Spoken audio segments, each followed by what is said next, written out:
Pangkining tanan buhaton kaninyo tungod kanako kay wala man sila makaila kaniya nga nagpadala kanako. Dili ta sila makasala kung wala pa ako muanhi musulti kanila. Apan karon dili na sila makaingon nga wala sila sala. Ang nasilag kanako, nasilag usab sa akong amahan. Dili ta sila makasala kung wala ko pa buhata ang mga milagro diha kanila nga sukad masukad. Wala pa gayoy makahimo apan karon nakakita sila sa akong nabuhat ug nasilag sila kanako ug sa akong amahan. Hinuon kinahanglan nga mahitabo kini aron matuman ang nasulat sa ilang balaod nga nagingon, kasilagan nila ako bisag walay hinungdan. Moani ang magtatabang mao ang espiritu nga napadayag sa kamatuoran nga gikan sa amahan. Ipadala ko siya gikan sa amahan ug magsaksi siya mahitungod kanako. Ug magsaksi usab kamo mahitungod kanako kay kamo uban man kanako sukad pa sa sinugdanan. Amen. Kini mga mensahe among isuono ug atuala ni bisag atuala siyang basahon. Masabtan na ginato ni siya daan, no? Masabtan na nato ni kay na gini kahulugan daan nga giingon ni Ginoong Hesukristo. Kung nasilag kaninyo ang kalibutan, hinumdumi nga ako unang ikasilagan, no? Makaingon ta sa atong pangalagan nga sa walay tay gihimo pero tingala ka nganong naay masuko sa imuha, naay malain sa imuha. Tungod kay ang una gid kasilagan tungod kay nangalagad ka sa Ginoo. Ang yawa gid mga igsoon mo'y mududtot pod sa imuha no kay dili man malipay ang yawa nga nagpagamit na ka sa Ginoo. Mao na nga kita isip mga Kristohano nga ginalutos ta kay pag ginasulayan tag mga pagsulay, dili na siya questionable pa na sa itong mga kinabuhi. Mubalik ta sa scripture no nga, diri mabasa man diri nga, kung nasilag sila kaninyo, ang kalibutan, hinumdumi nga apoy unang ikasilagan. Atong una-unahon mga igsoon nga si Ginoong Hesukristo no, nga perfecto na siya nga tao. Pero nga nung napamay nag-hit sa iya nga perfect na siya, unsan lang makata nga, naglakaw pa man noon nga makasala pa man gyud ta sa pulong sa buot sa una-una. Una nga dili tungod kay nangalagad na ka sa Ginoo kanang malain na magimalain sa atuha kay dili man malikayan maka-isulti kita sa kamatuoran kay ang atuang ginasangyaw puro man kamatuoran may tungod kang Ginoong Hesus. Daghan magi masuko sa atuha pero dili na siya babag nga mahimo tang maluya tungod lang ana nga butang maigsoon kay tungod lang kay kanila ay pagsunod nato kang Ginoong Hesukristo nga daghang muhin sa to masuko nagpamatud lang maigsoon nga epektibo ka nga namuhat sa Ginoo. Kay kung namuhat ka sa pulong sa Ginoo, di man pwede lang pero perminti mo ang ibahog sa ilahang mga mensahe. No badlong magit po ka mga sala imo ang ginabadlungon. Kay kasagaran daghan kayo pag badlungan ng sala, mayon na nang asos. Mao nang gyapon sa Ginoo. Na naman kasagaran mao na nga lagi di kini malikayan nga mahit kita sa kalibutan maigsoon kay sama sa akong mga kuwan, daghan kay mga amigo nato nga dili na kay ang ato ang binuhatan dili naman pang kalibutan. Nagtinguha naman ta nga panglangit. Sumala sa Ingon Apostol Paul no, sa Colossians, set your mind on heavenly things not on earthly, di ba? Wala na ta nagtinguha sa kalibutan ng mga buhat mauna nga daghanan dili magusto sa to basi ang una mo persecute sa sagaran sa ato nga mag-ison kaning ato ang pamilya. No? Muna yung mga nagbalin-balhin mang kadyaa nga gikan naman kadring wapag ikatugkad sa imuhang gituuhan ni balhin na pagkadyaa. Mao gini una mo persecute sa ganan ng pamilya. Ato lang una-unaon maigsoon nga sa kani adto pa lamang sa abilog si Cain, di ba? Patay kini niya igsoon no. Mo pasabot nga naga-exist gyapon siya hangtod karon nga una gi mo persecute sa imuha gid pamilya. Sa tungod sa nangalagad na ka sa Ginoo, pamilya gid kasagaran mo una mo mahimong babag sa pagpangalaga, di ba? Pamilya parinti mo gid kasagaran. Unang kita dili nata mo question nga anong nay masuko sa tuwa kay daan na naging unang pulong nga gikasilagan gani ang Ginoo nga perpekto pa kita pa baka. Amen. Inumdumi ang akong giingon walay ulipon nga labaw sa iyang agalon. Kung gilutos nila ako, lutoson usab kamo nila ug tumano nila ang akong gisulti, tumanon usab nila ang inyong gisulti no. Kung naari mga mutuo nito kang Ginoong Hesus nga atong iyang pagsangyaw, o naingon man diri sa Ginoong Hesus nga tumanon nila akong gisulti, tumanon po nila ang atong gisulti. No, na daghan man ang mag-hit sa to pero nagi mga tao po nga mudawat sa pulong nato. Kaning pulong mga igsoon, sama na ni siya sa kuano, tambal gini siya. Kay naon ni mo ang usa ka samad, imo na ang samad ba nga bubuan nimo nag sa kamok sisilin, sakit gina siya pero makaayo gid siya kung imuhang dawaton. Di ba? Men? Amen. Dili yung ta sila makasala kung wala pa ako muani o musulti kanila. Apan karon dili na siya makaingon nga wala sila sala. Kaya to kay si Ginoong Hesus kay nakaingon siya kay nagtuman mo kadto mga kaniadto sa mga balaod nila kay si Ginoong Hesus kay mao lang gikapuanan siya kay bisag sa adlong ipapahulay sige siya panambal kay balaod man na nila. Kay bawal mo ina sa ilaha mao nang si Ginoong Hesus sangkot karon nagpabilin wala gyapon sila nituo nga siya ang kuan gipadala sa Ginoo. Kay si Ginoong Hesus wala man niya gi-abolish ang balaod, no? Siya ang fulfillment sa balaod.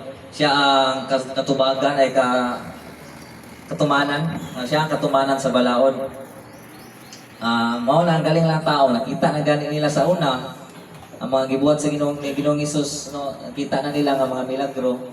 Panon sa magihimo sa mga tao gisalit ko gyapon nila si Ginoong Hesus mga igsoon. Amen. Amen. Mao na nga kita isip mga testuhano naman kita mga igsoon mo na nga kung questionably pa sa tuwa nga daghang pagmasuko sa tuwa nga kung dali ra ta matarog ba nga isang nalain man siya sa tuwa nga mo kung hindi mo ayaw katarog balik mag-go to scripture no nga daghan kayo dire na diri tanan ang tambal sa tuwa panglawas na diri tanan kaayuhan kung kaalam na diri tanan all in naman yung Bible mga igsoon. Ito lang yung buhaton na ni abrihan, basahon. Mura man sugo sa atong Ginoo kay. Ingon po na sa gipadaya nga kuno tres na bulahan kadto nagtuman o kanang nagkuha na ni nga basahon kay hapit na gid ang katumanan ni ning tanan. Mo na nga bless kay ta karon nga makabati para sa pulong, makashare pa ta karon no, ginahon na ko ang tanan karon nga o kinsay ginagasig nga mag-share ta karon no bahin lang ani kay moabot gid ang panahon kay ginapropesya naman ginadiha ang ison no sa Amos moabot gid ang panahon nga ang tawo gutomon ug buhawon pero dili na sa pagkaon sa tubig buhawon na ug gutomon ang tao sa pulong sa Ginoo. Amen. Nya ingon pa sa Lucy nga bisag asa na mato ang tao kay mangita sa pulong pero dili nila makaplagan mao na nga karon samtang buhi pa tao napa ni free pa kay ni sa tuwa kinahanglan din siya daan paturok ko ni sa atong kasing-kasing guguna-una. Amen. Dili kay palabay kawang lang atuwa lang ni siya palapusdungan lang ato pero paturok kon ginato niyo ato ang daghan matag mga kan dapat maka-stampag maka-share pud sa uban kay sugo sa Ginoo nga sangyaw gimayong balita ng isa. Ato lang ang naon nga mga apostol kaniadto no nga bisag i-crucify na siya, nag-ex na ang mga kamot, nagtakilid. Pero bisag ilangsang na sila sa cross ng takilid pero wala gihapon nila pero nagsangyaw gihapon sila sa gospel ng mga si Jesus Christ. Kung saan lang kumplito patawa pay halos mukuan sa tuwa o pay mong pugong sa tuwa diri karon mao na nga ang mga kaaway ay ang mga tinungdan kaaway sa kalibutan no. Sa una sila gabi gid lang ang pagantos mo kita naman ang karon ang mga modern nga mga tinunan ni Ginoong Hesus. Mao na nga bless pa kayo ta nga sa asa pa ta makaabot makasangyaw pa ta. Mao na nga piliin nato kanunay nga magampo kanunay nga ang kabubuton gid sa Dios may matuman og kini mga pulonga o motisok sa tong mga kasing-kasing. Dili lang kay nakunitasan mga igsoon kay kasi kinsay gidasig nga una magpaambit ato ang paggawas na to ang mga kanda, iyahin lang tag-survive ani. No? Kasi yung nagidasig. Kasi yung nagidasig na magpaambit. Tabangan lang po nato ni kay daghan naman po mga kahibalong, awa pa na po na hibalaan. Basit sa inyo pa na po na hibalaan na ba? Mag-share lang tayo para sa asad nga lugar maabot natin ma-share sa uban na magtotoo na to. Dalay ko na Diyos sa nagtapusan. Amen. Praise God. So, kinsay magpaambit? Hindog lang. Nabay gidasig.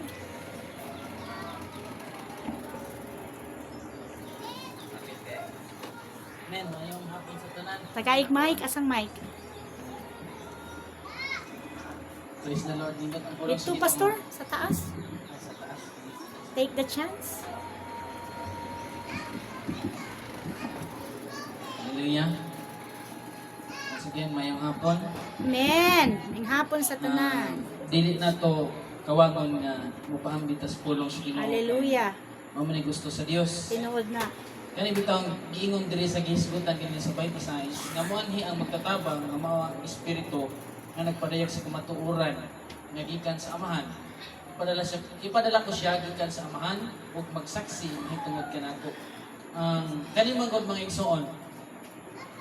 Kung sa atong nahibalan sa unang panahon nganong nga sa paglutos nila ba nganong nga si Pedro gikalimod pa man. Gani. Gikalimod pa man niya nga kauban man ta niya si Jesus Christ. Dala pa Bitaw. sila kanon. So atong mind atong palapdan atong pagmuna. Tungod kay ang tubag mga igsoon tungod kay ang espiritu Uyang. wala pa. Uyang. So sa diha nga niingon si Jesus Christ dinhi nga dapat monhi ang magkatabag. Ang magkatabang mao ang espiritu mo ang atong gikinahanglan karon kung lutuson man ta kung puno ta sa Espiritu Santo sa Ginoo. Yes. Dili ka ta matandog. Kaya Hallelujah. itong ingnon ta nga dili naman na siya nato ka baro. Nya magdala kag Bible. Ingnon dahil ka pastora ka na. Lahi na- Pagtapay mo na. lahi- Mga inana. Bisan Lahi nagbalhibo. o tinuod Tinuod. sa ako basta sa bisan sa company magtrabaho man ko. Sa tinalak kanang sa 50 god. Unang sulod na ako, training pa lang to kay mag-training man jud ka og tulo ka adlaw. Ingnan ko nga gibirahan ka. Mao pa gani pagsugod nimo, ang pagtawag dayon 5,000 ka tawo sa tawagan na mag-exercise man gina dayon. Ikaw ang mag-ampo, pwede pangatawa nila nya. Siyempre, ako naman nakaila sa kuha nga nagsimag-gitarist ko. Naman nakaila sa kuha. Namayon lagi dyan. Kaya ni muna. Pag human ako kampo, pag sugod pa lang sa kong ampo, nangatawa man sila, pag sugod pa lang sa kong ampo, nanghilom sila. So wala ko kahadlok, siyempre anad man ta. Yes. Dapat sila yung mahal. Pero sa atua kung wala ang Espiritu Santo, Mawala. dili ko. Ay, Sa hindi. gani sa mga restaurant siguro kanang magampo na sa pagkaon or sa atong pagpamainit, dili siguro ta kahimong ampo kay maulaw ta. Mo na ang gingon ni Jesus Christ nga ayaw kahadlok ka ng mga maglutos nimo, ayaw kahadlok kung biyaan ka sa kalibutan kay kaaway na nimo ang kalibutan basta Yes. kay dili ka kontra ni Jesus. Amen. Ang pinakakuyaw kung kaaway ka ni Jesus, Yes. hindi ka kaabot sa langit. Amen. Mo na mga igsoon nga atong tinguhaon nga mapuno ta sa Espiritu Santo nga kaning manglalaban gyud nato ug magtatabang nato. Amen. Kay sa panahon nga sa mga persecution, musubot ra ta og mamatay na. Yes. Kayo. Si Esteban, Gibato. gibato siya. Stone to death. Wala gyud siya, nakifight gyud siya. Kunya sa diha nga nakita niya ang kahayag sa langit, wala na niya baliha tong mga bato nga ning hapak asa ta igo. Tungod kay ang pagkamaayo si Ginoo may nakita niya. Ang Espiritu Santo ning kunsad ning samot sila kasuko. Gibato siya maayo hangtod siya namatay. Manang sa tuwa karon, siguro dili jud kawang ang atong pag-anhi. Di ko magayo siguro dili jud kawang ang atong pag-anhi. Yes. Atong itanom sa atong hunahuna nga kung ang Espiritu sa Dios na sa tuwa, ang Dios uban nato sa kanila. Amen. Sa Mateo pa lang daan, ang iyang pangalan pagkatawgon o Emmanuel, pagkatawag mo sa kabata, pagkatawag Emmanuel, ang Dios uban nato. Perti ng ukihana. Yes. Mana nga sa unang panahon mga igsoon, si Jesus Christ pa nagkikuba nila mo to nga si Pedro kanang wala pa siya kaisog, wala pa siya magtatabang. Pag-ingon nga, kauban man ni Jesus Christ o kauban man sa Jesus, nagpaka-Jesus na Nazaret noon. Mama. Ang bata. Apila na. Ay, dinilong lang ko. Wag ko'y apil. Pero sa diha nga sa tuwa karon pwede na ito ipaglaban may igsoon kung puno ta sa balang Espiritu Santo. Daghang salamat. Ngayong hapon. Diba si mahulog? Si Pastor na ka? Pastor Nelson? Wala. Wala ka? Sige. Nakita na ibanggit. Yes, God. Practice man nga panglangit, dili mo maulaw. Kay si Lord ang ato ang gitunan. Hallelujah. Ingon ang pulong, consider it pure joy. Nabay halong kapait. Like sa kapait, sa kape na walay asukal. So it's pure joy if you suffer. It is a James. Consider it pure joy if you suffer from... Consider it pure joy, my brothers and sisters, whenever you face trials of many kinds. Because you know that the testing of your faith produces perseverance. Let perseverance finish its work so that you may be mature and complete, not lacking anything. Sa tukpa, kung naay, kamatay, baha, linog, tsunami, maunlang kag-eskwela, wala na ikat pa eskwela si mama o si papa, mawad at trabaho si papa o si mama, ang imong manghod na matay, o sa pamang mga trials, dili na nato pangutanon ngano mani Lord. Basta, sure ta, ingon sa Romans, pagbuhi ka na ata sa Diyos, labaw nang mamatay ka kay iya ka sa Diyos, buhi o patay iya ka sa Diyos. Palakpakan sa nato si Lord. So, dili ka ta dapat mag-question pa. Because if you are rooted in the spiritual realm, masabtan nimo kuman na gibayaran ang tanang pag-antos. Kunya, if naa ka sa kuso-kuso sa mga pagsulay para madasig ka, sa kasakit tutok sa Diyos, sa kawad tutok sa cross. Para malikod ta. Kaya nga naman, ang imong giagian nga kasakit, maagian po na sa uban lahi-lahi lang klase. And every time you remember na kung naa ka sa pagsuway, always point yourself. Iirong dito niya itong cross. Wala na ito magutang ko. Pag naa sa pagsulay, kinidayon ang punteriyahan. Dili pa ni katunga sa pagdugusan sa imuha, Lord. Oh, di ba malingkod ka? Inid, naanap po lang yung pagsulay. Dili pa ni katunga. Walay pagkaon. Dili pa ni katunga, Lord. Di pa inungkog kag suka. Di ba? If you are going to look and focus on the suffering of Christ, kining imong giagian na pagsulay, very small things. Amen ba? That is why, kinahanglan ta magtuon perminti sa pulong, kay ang iyang pulong, mo'y atong kaligpon, mo'y atong kadasig, lalo na mo'y atong kalinaw, o kadatok. Nanong datok panta sa espirituhanon, if we come to understand na kaning faith nato, ordinary na lang dapat ni sa atong tanan.